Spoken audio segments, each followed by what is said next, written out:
Projeto Reina traz agora Projeto Éden, porque o livro de Enoque merece ser estudado.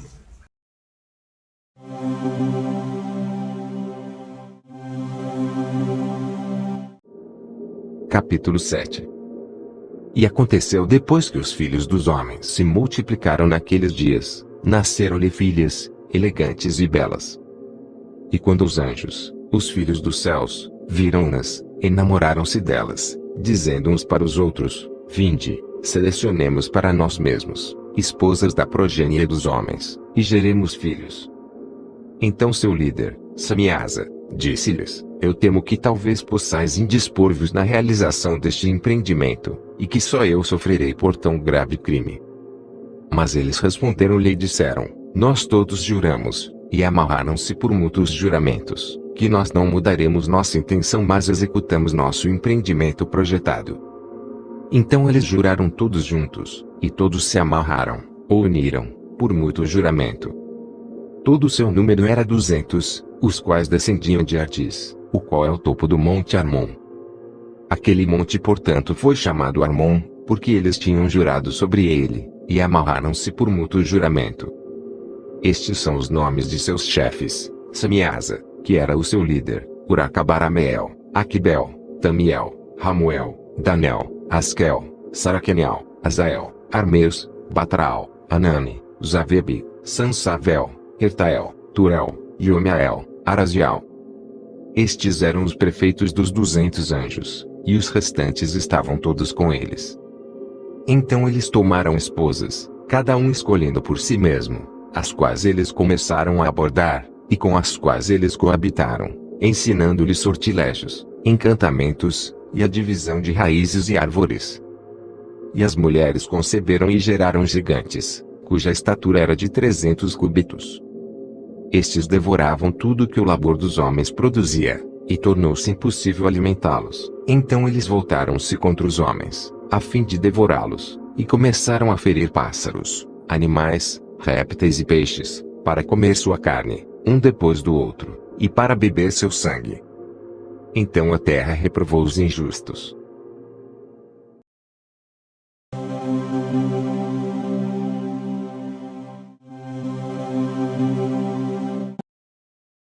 O livro de Enoque era reconhecido, aceito e utilizado normalmente, até meados do ano 200 da nossa era, como eu já citei no estudo anterior. Era aceito por judeus e por messiânicos gentios, mas por causa de Shimon Bar Yochai, o autor do Zohar, Enoque deixou de ser aceito.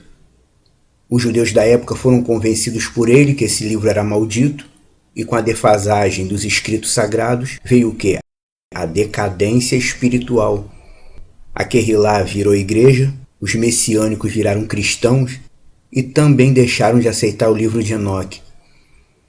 E hoje em dia, o argumento mencionado pelos teólogos para justificarem a não aceitação do livro de Enoque é a questão dos anjos rebeldes, que tiveram relações com mulheres e geraram filhos gigantes. Mas afinal de contas, os gigantes existiram ou não existiram? Aqui, por meio desse estudo, mostraremos que eles existiram sim. De acordo com o versículo 12 do capítulo 7 de Enoque, os gigantes mediam 300 cúbitos de altura. Cúbito é a mesma coisa que côvado, aquela medida na Bíblia. 300 côvados de altura, a altura do gigante. Seria mais ou menos equivalente à altura de 2 navios, um em cima do outro. Você consegue imaginar isso? Imagina um navio desses que você vê parado no porto. 2 navios, um em cima do outro, ou mais ou menos um prédio de 30 andares. Teria sido possível existirem seres desse tamanho? Entenda isso. Pelo fato de terem sido gerados por seres espirituais, anjos, eram totalmente diferentes de humanos comuns. A julgar pelos tipos de relatos que encontramos nos textos sagrados, entendemos que um malak, um anjo, pode se materializar como um ser humano. Para entender os gigantes, primeiro temos que entender os anjos. O sistema religioso descreve um anjo como se fosse uma criancinha com asinhas nas costas, ou um nenenzinho com cabelo encaracolado. Na verdade, os escritos sagrados mostram os anjos como seres de brilho e altura magníficos, fortes e poderosos. No capítulo 10 do Apocalipse, Yohanan, João, diz assim, Apocalipse 10, verso 1 e 2. Vi outro anjo poderoso que descia dos céus. Estava envolvido numa nuvem e havia um arco-íris sobre sua cabeça. Seu rosto era como a luz do sol e suas pernas como colunas de fogo. Ele segurava um rolo que estava desenrolado em sua mão. Então ele colocou o pé direito sobre o mar e o pé esquerdo sobre a terra. Apocalipse 10, verso 1 e 2. Notem bem, esse ser, o Malak, o anjo, é muito mais magnífico do que a descrição dada pela religião dominante. Ele não tem estatura humana. Em seu estado normal, ele é muito mais alto e muito mais forte do que qualquer ser humano. Ele foi criado mediante o poder de Deus, pura energia espiritual. Esse tipo de natureza não poderia jamais ter se misturado à natureza humana. Não podia. No versículo 6 da Epístola de Judas, ele cita anjos que não preservaram sua autoridade, mas abandonaram sua morada, referindo-se, evidentemente, a esse grupo de anjos rebeldes, que de tanto circularem aqui pela terra, começaram a se interessar pelas belas mulheres que aqui existiam. Deus não criou seres autômatos sem vontade própria. Até mesmo os chamados serafim e querubim têm vontade própria. Yah não trabalha com robôs que ouvem sem piscar e obedecem sem pensar, mas ele faz questão de que cada ser criado dedique a ele sua vontade própria, inclusive esses que habitam no mundo invisível. Como foi com os humanos. Ele não deu aos humanos isso que chamam de livre-arbítrio, porque o livre-arbítrio, por definição, é a glorificação pessoal da vontade humana. É quando o ser humano detém o controle total de sua vontade própria, inclusive até para dizer não para Deus se for necessário, e decidir seu rumo sem interferência de ninguém. Livre-arbítrio é isso. Mas não, Deus fez os humanos com vontade própria, que é diferente de livre-arbítrio. O que ele quer de nós é que nós dediquemos a ele a nossa vontade própria, até mesmo ao ponto de abrirmos mão de nossas vontades particulares para conseguirmos servir a ele. E os anjos também têm vontade própria. Só que esses do relato de Enoque tomaram as rédeas da própria vontade. Isso é algo que as gerações atuais priorizam, mas não é o que Deus realmente quer dos humanos. O que ele quer, em primeiro lugar, é obediência à lei dele, de nós e dos anjos também. Segundo o relato de Enoque, estes anjos rebeldes eram liderados por um chamado Samiasa. Esses anjos, atraídos pela beleza das mulheres, resolveram experimentar o contato feminino e, por causa dessa mistura direta de material humano com material espiritual, geraram filhos que não paravam mais de crescer. E daí se geraram gigantes que tinham aparência humana, mas não eram humanos normais. Segundo o texto de Enoque, eles chegaram à surpreendente altura de 300 cúbitos, 300 côvados. Esses filhos dos anjos tinham a mesma altura da Arca de Noé. Como já foi dito anteriormente, é a altura equivalente de 2 navios, um em cima do outro. E agora eu trago uma palavra inédita para você. Visto que os chamados dinossauros não existiram de fato, e já tem muito pesquisador ao redor do mundo que sabe disso e afirma isso, eu digo para você, de quem eram aqueles ossos gigantescos que a arqueologia vem encontrando ao longo dos anos? De quem eram aquelas ossadas gigantes? Aquelas ossadas gigantes que a arqueologia vem encontrando eram dos gigantes, filhos dos anjos. Não era de dinossauro, eram dos gigantes, filhos dos anjos. Aposto que você nunca ouviu alguém falar sobre isso. O dinossauro, como é apresentado hoje em dia, tipo um lagarto enorme que teria sido extinto por algum cometa que caiu do céu, mas que mesmo tendo sido extinto, alguns cientistas, entre aspas, dizem que as baratas são descendentes de dinossauro, coisa que não tem nem cabimento. Mas isso que eu citei anteriormente faz sentido. Por acaso, Yah enviou o dilúvio ao mundo para quê? Deus enviou o dilúvio por quê? Porque o ser humano ficou muito mal? Por isso não, em termos de maldade, hoje em dia o ser humano está muito pior, e Deus não enviou mais dilúvio nenhum para acabar com o ser humano. Na verdade, Deus enviou aquele dilúvio, aquela inundação gigantesca, para quê? Para extinguir esses gigantes, para extinguir esses seres que ele não criou e que ele não ordenou para conviver com os humanos. Foi para isso que ele enviou o dilúvio, para eliminar os gigantes da Terra. Se ele não tivesse transbordado o platô terrestre, esses seres talvez até hoje estariam entre nós, porque a genética deles ia ter se espalhado ainda mais sobre a Terra. E olha que quando nós lemos a Bíblia, nós vemos os Enaquins no tempo de Josué. Os Enaquins, segundo a gente lê no livro de Josué, eles eram gigantes. Ou seja, eles eram bem maiores do que os humanos, mas eram bem menores também do que os gigantes do tempo de Noé. Mas aí, peraí, se Deus extinguiu os gigantes por meio do dilúvio, então por que ainda tinha gigante na Terra? Já parou para pensar nisso? Se o dilúvio extinguiu os gigantes, por que ainda tinha gigante na Terra, os Enaquins do tempo de Josué? Isso é fácil de entender quando nós lembramos quem foi que Deus salvou por meio da arca. Deus salvou só Noé? Não. Deus salvou Noé e seus filhos e as mulheres de seus filhos, para que depois tivesse como repovoar a face da terra. Tinha que haver mulheres para poder repovoar a terra.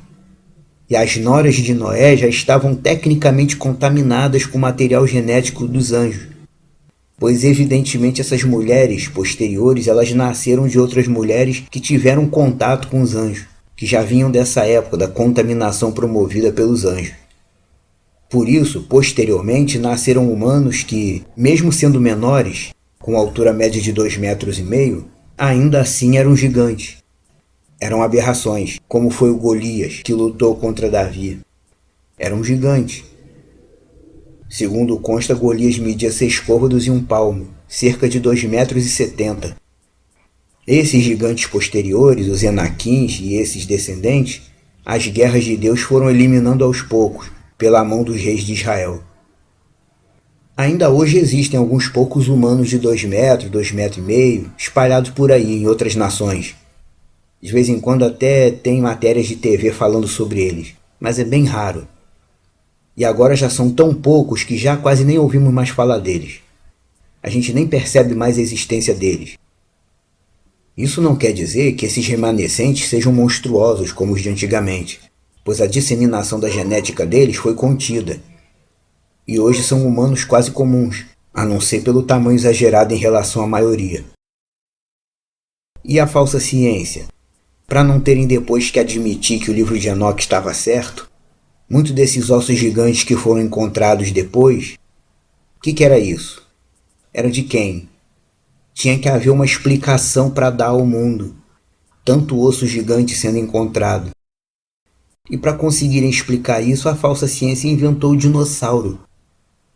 Esses ossos que eles dizem que eram os ossos da cauda, por exemplo, segundo alguns relatos de estudiosos dos Estados Unidos, a maioria desses ossos que eles chamam de dinossauro eram ossos de um único tipo de ser e o restante era forjado.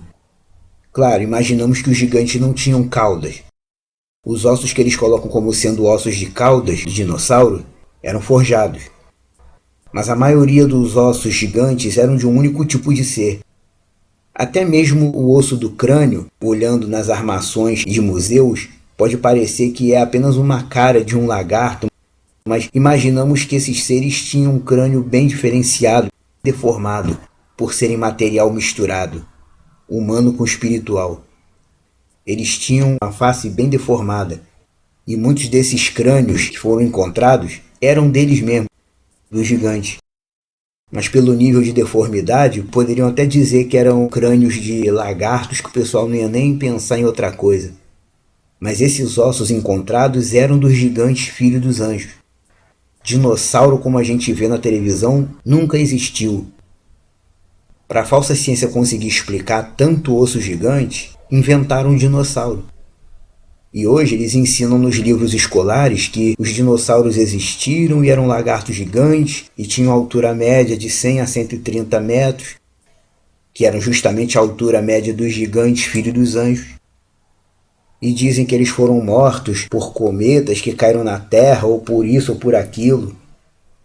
Inventaram um monte de coisa para esconder a realidade que eles não querem que o povo conheça. Porque se o povo conhecesse essa realidade, o povo ia ter que admitir que o livro de Enoque e a Bíblia são verdadeiros. E é justamente isso que eles não querem. Muitos rejeitariam essa tese que eu citei com facilidade, porque não é nada agradável você descobrir que tem sido enganado durante anos e anos. Mas não rejeitaram as outras mentiras sem comprovação do sistema. Pelo contrário, acreditaram em todas as outras mentiras inventadas. Não só acreditaram em dinossauro, como acreditaram na falsa estação espacial, que não existe. Acreditaram num sistema interplanetário com não sei quantos planetas. Acreditaram na gravidade. Tudo que foi criado pela ciência falsa e que é sempre passado na televisão para poder incutir na mente das pessoas. Mas ciência de verdade é tudo aquilo que decorre de observação e experimento. Estas coisas que eu citei, dinossauro, espaço sideral, sistema interplanetário, nada disso decorre nem de observação nem de experimento. Estas coisas nunca foram comprovadas. A gravidade nunca foi comprovada, nada disso foi comprovado. E nem mesmo a existência do dinossauro como lagarto gigante nunca foi comprovada também. Os dinossauros foram criados para explicar as inúmeras ossadas gigantes que foram aparecendo. Conforme os humanos foram escavando para poder mudar a superfície, construir móveis e fazer coisas, foram aparecendo os ossos, tinham que ter uma explicação. Os dinossauros são essa explicação. Porque ossos são perpétuos. A carne física se acaba quando o ser morre, mas o osso permanece. E como surgiram muitos ossos, o que demonstra que os gigantes estavam bem espalhados pela Terra, afinal de contas eles tinham carne e osso como nós. Eles eram como seres humanos deformados que nasciam normalmente, mas não paravam mais de crescer e ficavam desse jeito. Então, para a ciência não ter que expor isso tudo, criaram o dinossauro. Tenha isso em mente. Até mesmo dentro da falsa ciência que vigora hoje em dia, já encontramos vários estudiosos questionando tudo isso. Muitos estudiosos questionando todo esse ensinamento inventado que nos impuseram. Tudo isso foi inventado para cumprir um antigo plano de dominação das elites capitalistas, que dominam tudo. São esses grupos que dominam e controlam a educação, a indústria, o comércio, a religião, a medicina, a mídia e os meios de comunicação, como já citei no estudo anterior. Escondem curas de doenças e descobertas arqueológicas reveladoras para continuarem mantendo o povo na ignorância. Criam uma mentira para esconder a verdade, porque aí eles criam uma ciência que o povo aceita, porque o povo também não tem a capacidade de questionar tanta coisa assim. Eles criam isso tudo, passam na televisão e todo mundo aceita. Mas entenda isso. Todos esses ossos gigantes que têm sido encontrados não são ossos de dinossauro. Não existiu nenhum dinossauro que morreu porque o cometa caiu na Terra. Não existiu nenhum dinossauro que viveu antes de Gênesis 1 e Deus matou para poder fazer o ser humano na Terra. Nada disso existe. Isso é lenda que a religião criou. E o próprio judaísmo distorcido se aproveita disso e diz que é isso mesmo. Mas não, porque eles são os primeiros a renegar o livro de Enoque. Os ossos gigantes que têm sido encontrados sobre a terra são dos gigantes filhos de Enoque, que eram seres com aparência deformada, que como nasceram de uma concepção proibida e misturada, cresceram demais e não pararam mais de crescer. E ficaram naquele tamanho todo enorme, e como a gente lê no livro de Enoque, eles tinham uma fome gigantesca, porque eram aberrações, comiam aves, répteis e por fim já estavam devorando uns aos outros. Deus enviou o dilúvio justamente para extinguir essa raça, para que hoje eles não estivessem dominando sobre a terra. É isso que nós temos que ter em mente sobre esses gigantes. Nos próximos estudos ainda vamos continuar falando mais dele e de outras coisas. Posteriormente, no estudo dos capítulos 8 e 9, falaremos sobre as coisas que os anjos ensinaram aos humanos. Porque a gente vai ver que eles ensinaram coisas aos humanos não porque queriam ajudar os humanos a serem mais fortes, não. Os anjos rebeldes passaram conhecimentos indevidos para os humanos, para quê? Para que seus filhos, os gigantes, se tornassem fortes e poderosos e dominassem tudo no lugar dos humanos. Lembremos que o ser humano perfeito, Adão, Ele era totalmente diferente disso. Ele não sabia ler nem escrever, não usava roupa, não sabia lidar com armas, porque Deus não criou o ser humano para nada disso. Mas isso vamos falar no próximo estudo, capítulos 8 e 9. O que a gente tem que manter em mente a respeito do que foi lido aqui nesse estudo do capítulo 7, que é sobre os gigantes do tempo de Noé. Todos esses ossos que têm sido encontrados ao longo das escavações arqueológicas são dos gigantes filhos dos anjos com mulheres humanas. Até a próxima!